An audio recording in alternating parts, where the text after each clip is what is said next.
for those who live here is the climate's unpredictable personality. This is a place where there are no true seasons, only moods. To make it here, you need to be able to roll with the punches and shift gears in a hurry. The acknowledged master of that art in the Australian outback is the red kangaroo, the largest marsupial in the world.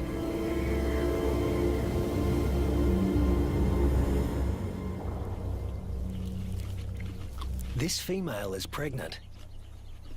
Red kangaroo females are almost always pregnant. They've evolved to adapt their reproductive systems to the unpredictable whims of the environment.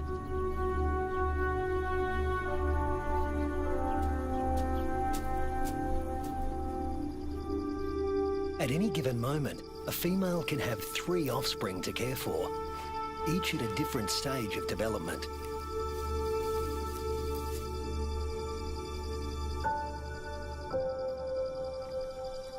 This is number 1, the peanut. After 33 days developing in the womb, the newborn emerges as a blind, hairless, pink creature, roughly the size of a peanut. We call him Rusty. There's virtually no sign of the powerful hind legs we all associate with the kangaroo. He uses his arms to make the grueling trek up the belly to his mother's nipple, guided solely by instinct and smell.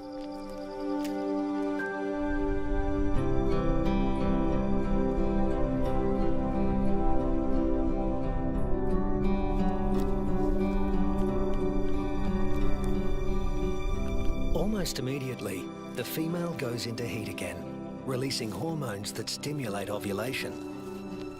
Once fertilized, the mother's endocrine system puts the development of this new embryo on hold. That's number 2. Its progress won't be kick-started again until the peanut reduces his suckling. Number 3 is the joey, who's spending some time suckling from outside the pouch and some out on his own in the big wide world.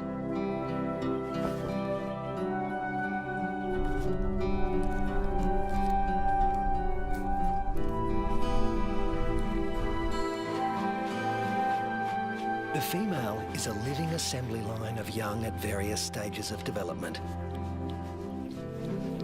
But when times are hard, the system has to be ruthless. She will cut off nutrition to the peanut in her pouch, and when it dies, she'll restart the embryo's development to take his place.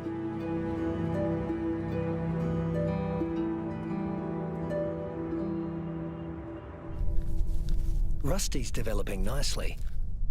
He's beginning to resemble something like a baby kangaroo.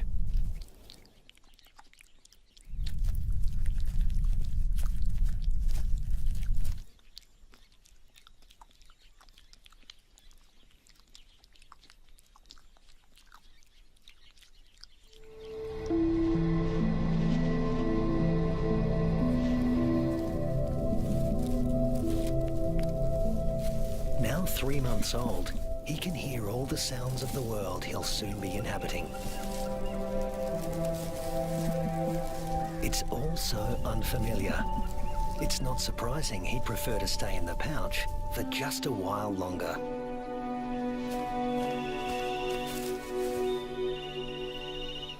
There's plenty of...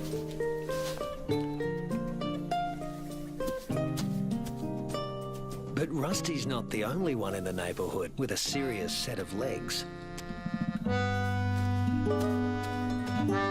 An emu, the biggest native bird in Australia, announces his arrival.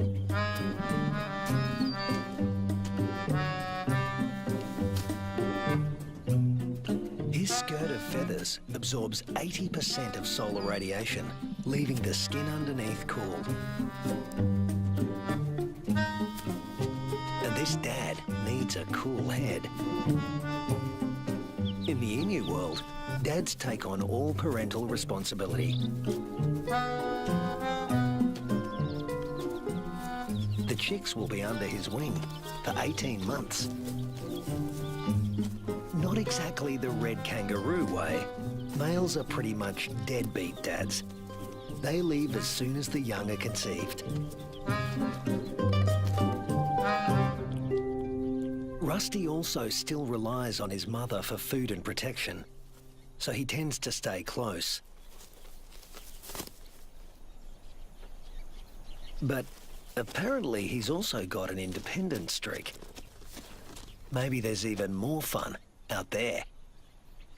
Soon he leaves the rest of the mob and is in uncharted territory. Not a good place for a baby kangaroo to be.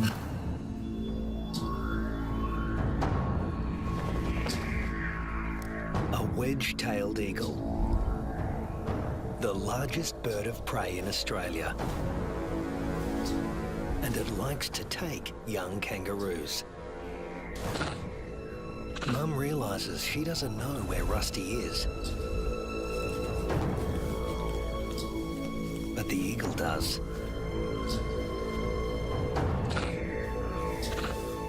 Rusty's big ears and instincts tell him something's not right, but he's too young and inexperienced to know what it is.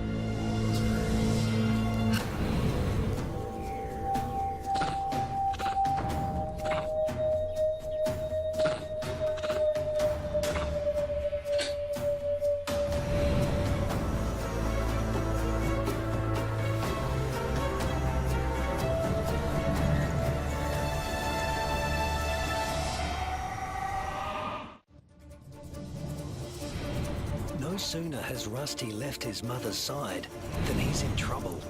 With the bone-crushing power of her talons, the eagle could seize Rusty and drag him to his death.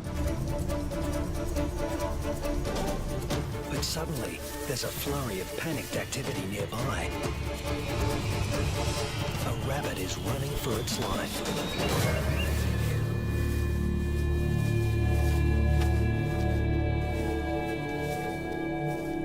Luckily for Rusty, there was easier prey to be had. This time,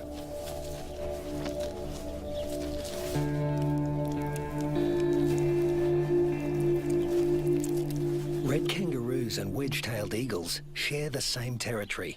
And when the eagle has a chick to feed, the hunting never stops. More than 10% of the eagle's diet is kangaroo.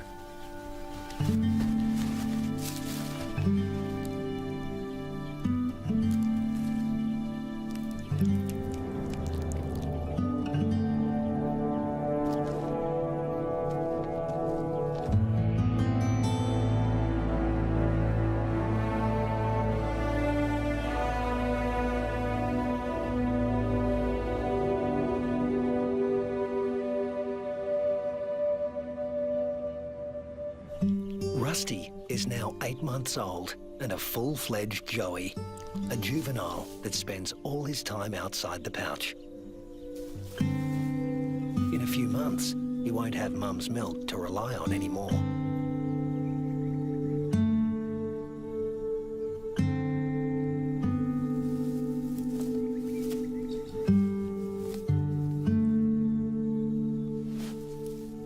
His mother will start tapering off his milk supply because there's another bun in the oven and it needs the nutrition.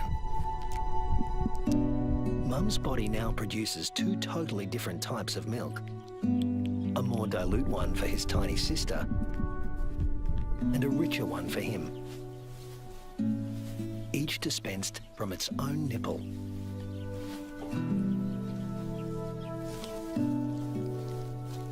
But males like Rusty are about 10% larger at weaning than the average female, and are heavy drinkers.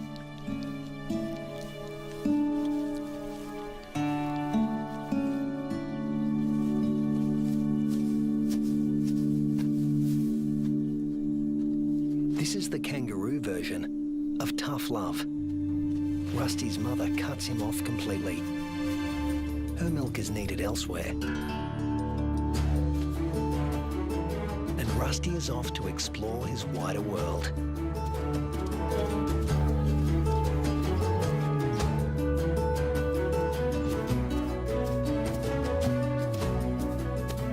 Before long, he happens on another group of kangaroos. These are grey kangaroos, smaller than reds and more suited to areas where the climate is relatively predictable. They don't conserve water as well as reds and prefer the shade of the wooded areas on the desert's edge. Rusty is apparently a new experience for them as well. It's like a get-together with distant relatives you've heard of but never met. Slightly awkward.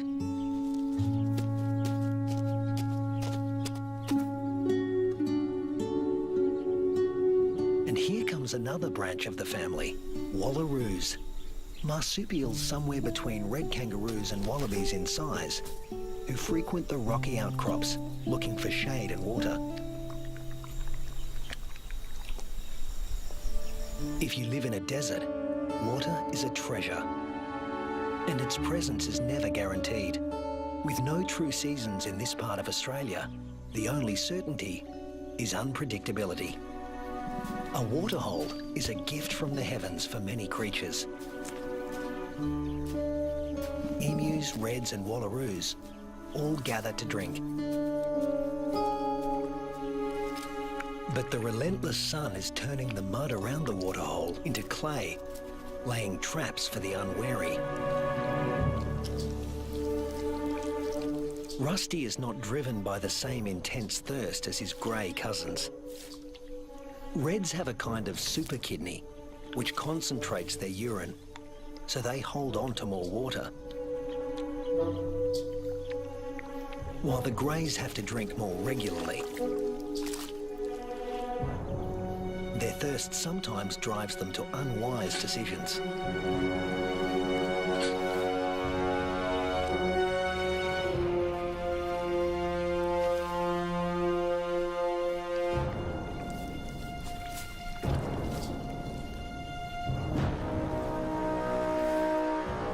This young grey is in trouble, deep trouble, and he's drawing some unwanted attention.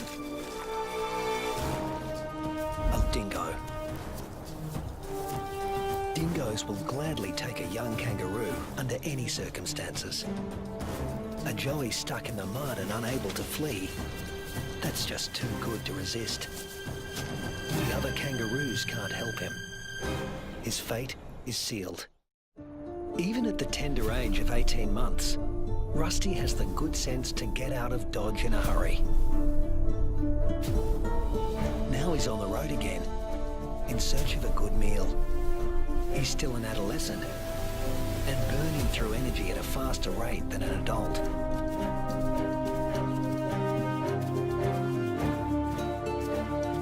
Kangaroo mobs can number in the hundreds, but this one is relatively small.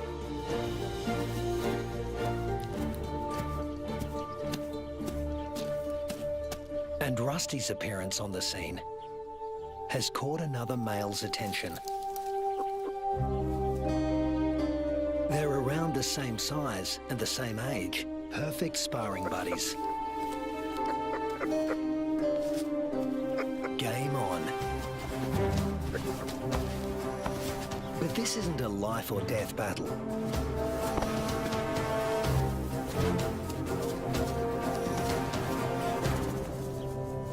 What they learn here will be crucial in later life, when the stakes are higher.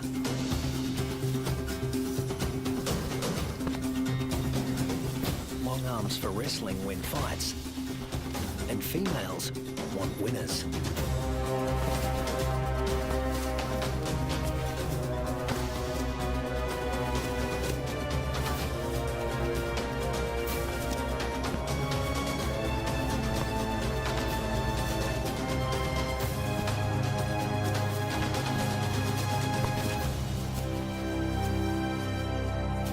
Rusty doesn't come out on top this time, but the boxing experience is invaluable.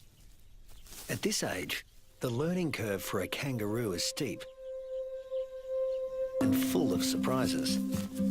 A sudden rustle in the dry grass spooks the gang he's hanging out with.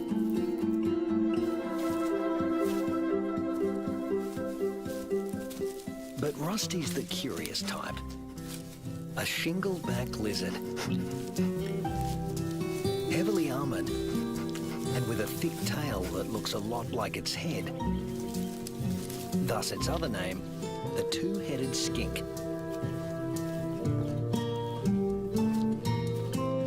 Rusty wants to know what he's supposed to do with this. Make friends? Try to box with it? Eat it? The lizard doesn't seem suitable for any of these activities. And Rusty eventually gives up on the relationship.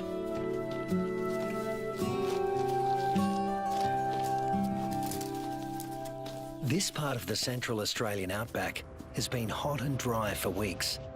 The plants have been picked clean.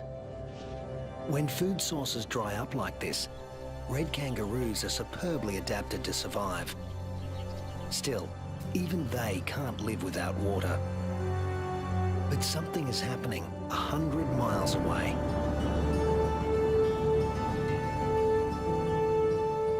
Where the sky has opened up and torrential rains are soaking the parched earth. These waters will end up in the Channel Country and be funneled inland hundreds of miles away from their origin. The channels are dry now, but because the region is low-lying, they won't be for long.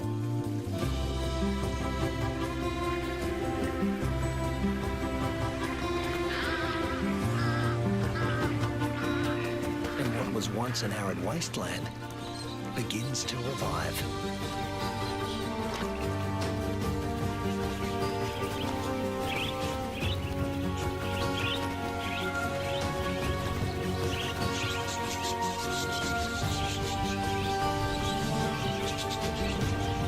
From the swirling flocks of budgerigars to the dingo mum and her pups, all are drawn to the life-giving waters.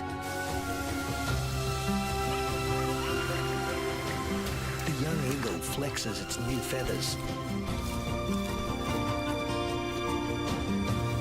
And a young kangaroo celebrates in her own playful way.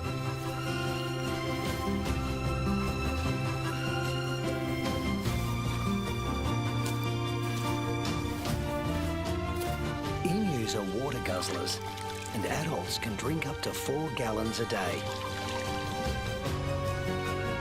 Like all emus, the chicks revel in a cooling bath.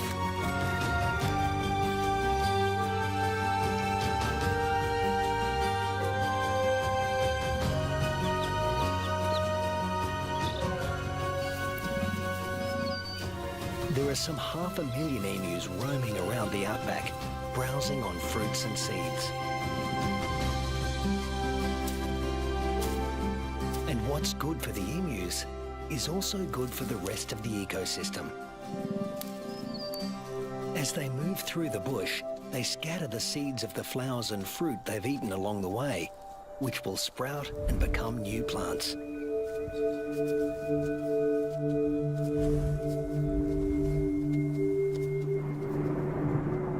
The weeks turn into months. Rusty.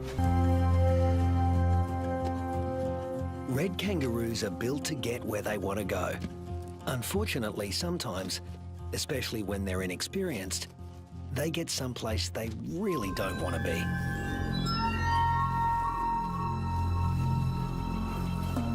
The inland taipan is the most toxic snake on Earth. There's enough venom in one bite to kill 100 full-grown men.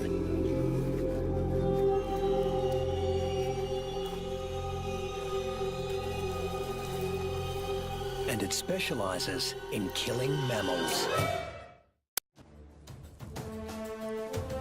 The Australian desert is the kingdom of the reptiles, but kangaroos know too well to leave all snakes alone.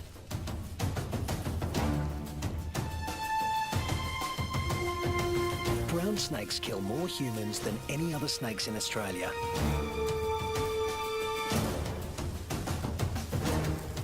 But it's not the biggest reptile in the neighbourhood. This is. The Parenti, reaching 8 feet long, venomous and fast on its feet. A large Parenti will eat a small kangaroo. But today, it's got its eye on an eastern brown snake.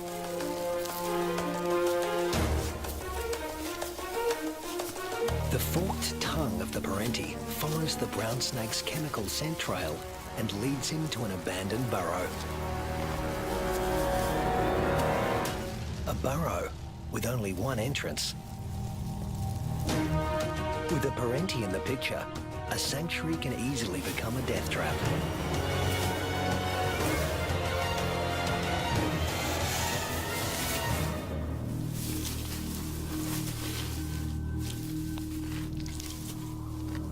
The body of one fearsome reptile disappears into the body of another.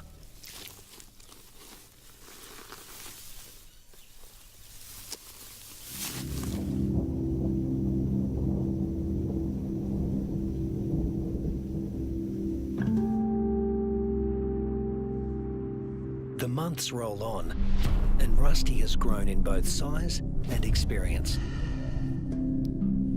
He weighs 150 pounds now and has dozens of sparring matches under his belt. Today, he finds himself with a mob he's met before. The one with the tough male who intimidated him last time.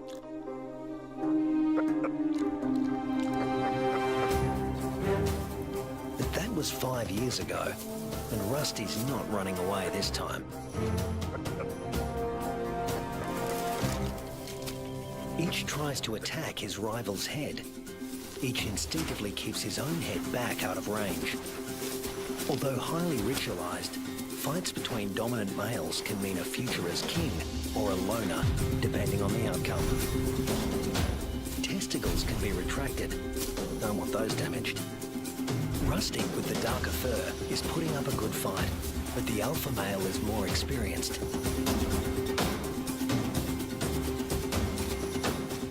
Females don't care who wins, just so long as he's got good genes. But Rusty is younger than his opponent and in top fighting form.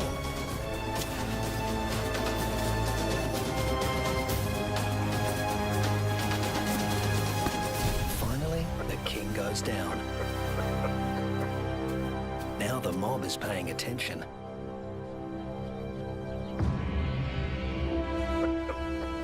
Rusty's the top male now, and to the victor go the spoils.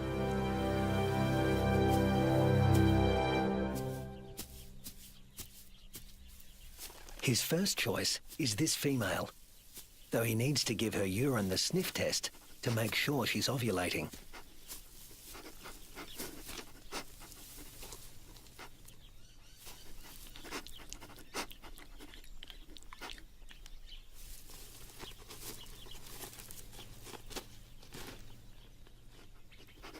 She's ready. But Rusty has only a brief window of opportunity. She may only be receptive for a matter of hours. Better get to it. Mating doesn't take long, or wouldn't if there were only one female to consider. But Rusty's got miles to go before he sleeps. He's King Kangaroo now, and in addition to regular mating duties, he'll have to fend off other young roos who'd like to knock him off his throne, just as he did his predecessor. But that's not all Rusty has to worry about. The temperature is soaring, and the land is drying out. Evaporation is sucking the life out of everything, flora and fauna alike. You can never tell when the weather will change, only that it will. And that's the origin of some of the red kangaroo's most amazing adaptations. They're masters of heat regulation.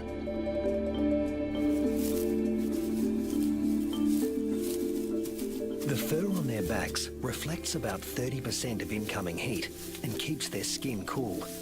the blue parts of this thermal footage. Spreading saliva over their forearms cools the blood, which has been brought close to the skin surface via a dense cobweb of capillaries.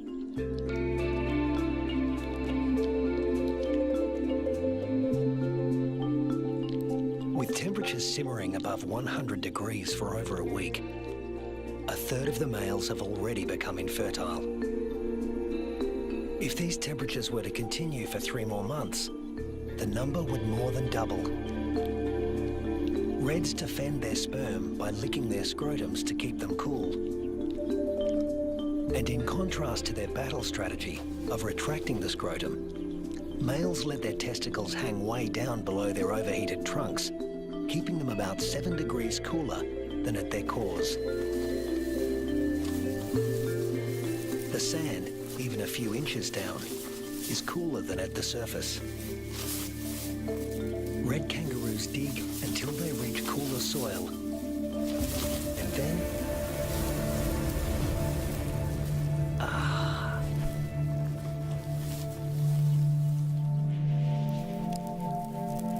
it hasn't rained in months now. The dry, dead grass offers Rusty no nourishment. But then, unfortunately, these are dry electrical storms. No rain will come from them. But something else will. Something worse than hunger.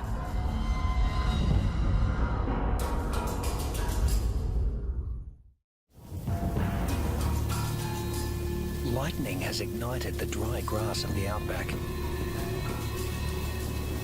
The kangaroos can easily outrun a grass fire. Almost 10% of arid Australia can burn like this in a single year.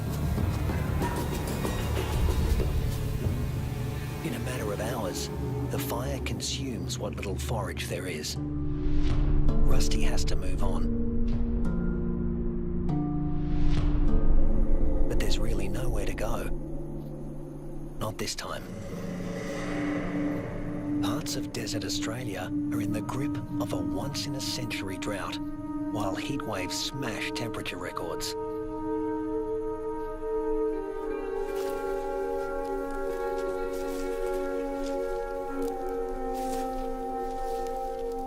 Nothing that lives here has ever experienced anything like it, Rusty included.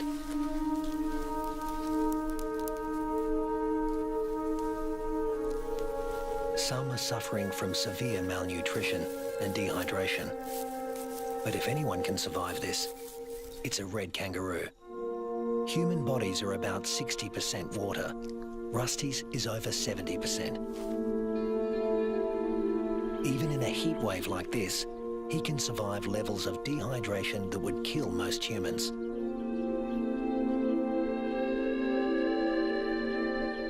Reds only sweat when they're on the move. At rest, they pant, which uses less water than sweating. Raising their breathing rate to over 200 breaths a minute reduces their deep body temperature and cools their brains. And of course, they cover their limbs in cooling saliva. But there's a price to pay. Licking uses up precious water. If the drought continues much longer, this form of cooling will be too costly. The kangaroos stay under whatever shade they can find. When times get this tough, females switch off their milk supply. Maternal instinct is strong, self-preservation is stronger. Unweaned offspring outside the pouch are the first to die, and the young in the pouches are next. As it dies, the female reactivates her waiting embryo. But if the drought persists, it too will die, and she will stop reproducing altogether. Even Rusty, one of the strongest, is in trouble. In these conditions, the males are the first to succumb, especially the largest, who, like Rusty, need more food.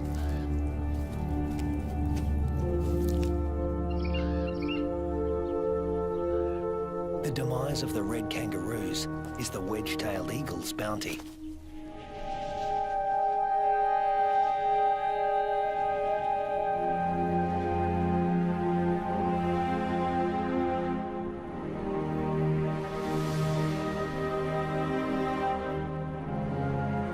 And it's not just the kangaroos that are suffering.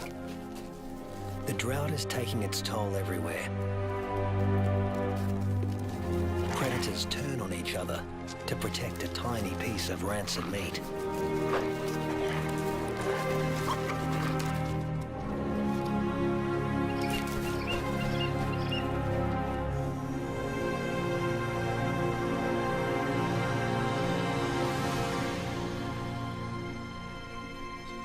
This is the last remaining waterhole.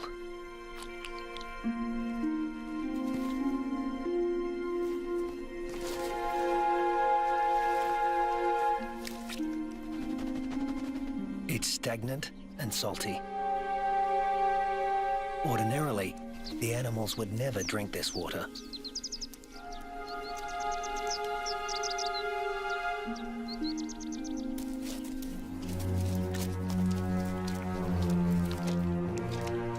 But desperation drives them. The drought makes for uneasy bedfellows.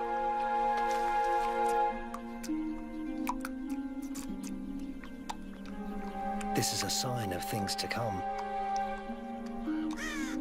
Heat waves in Australia are becoming hotter and more frequent.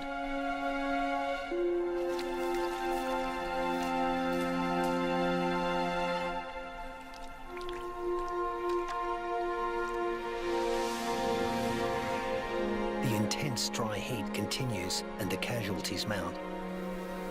Among them are many of Rusty's offspring. In some parts of these desolate lands, drought can kill 8 out of every 10 kangaroos.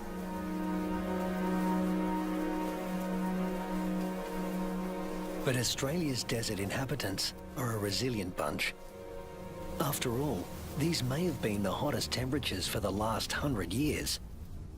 But these species have successfully weathered the climate for tens of thousands of years.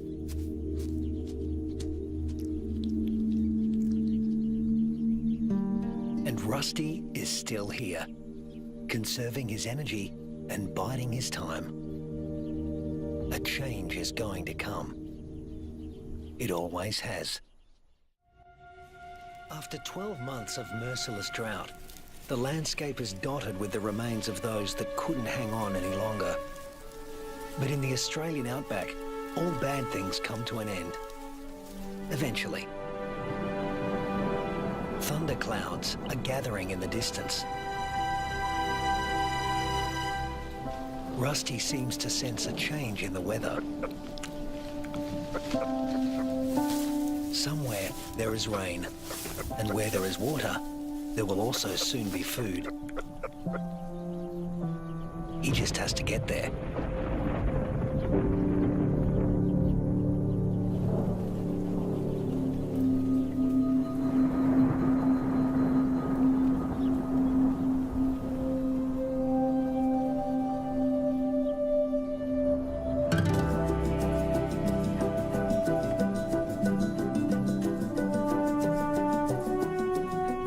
With what remains of his ebbing strength, Rusty heads in the direction of a storm.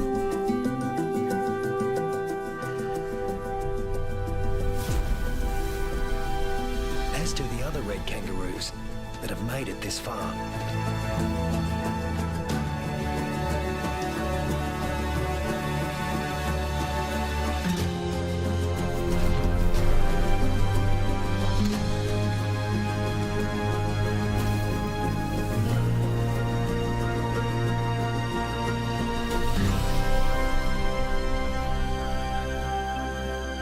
When Rusty reaches the area watered by the storms, he finds a world restored by rain.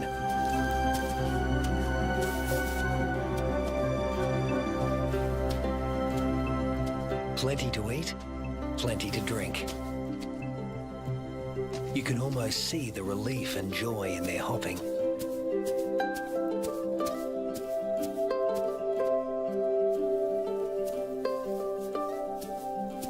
They will stay here and take in the nourishment.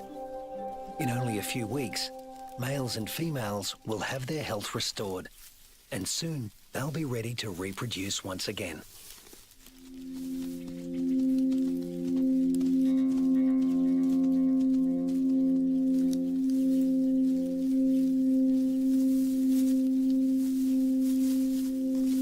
But before that can happen, they have to make it through this, a pack of hungry dingoes.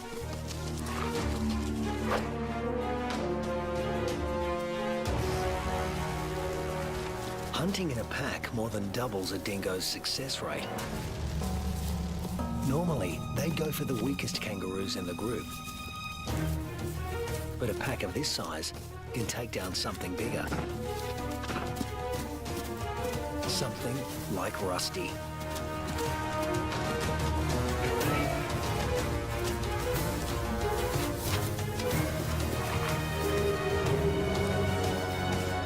Luckily, his strength is completely restored, and he can travel at full tilt. Rusty doesn't accelerate by bounding faster, but by bounding further.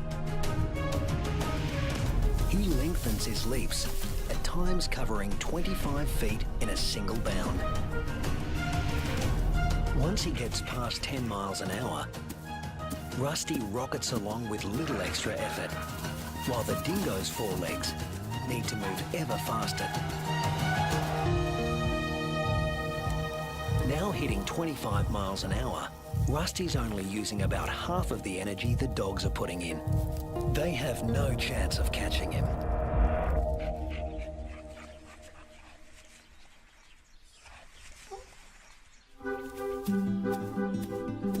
Now Rusty can turn his attention to replacing the offspring lost to the drought.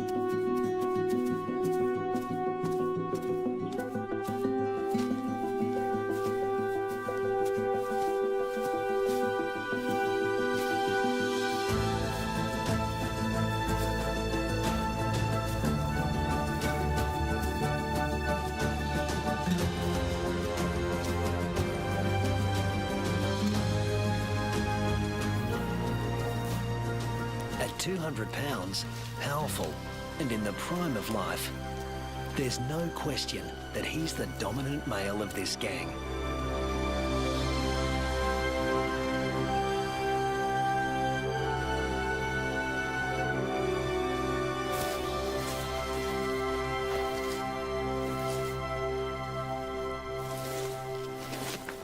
The young he fathers will need an advantage to survive a world as harsh and unpredictable as this one.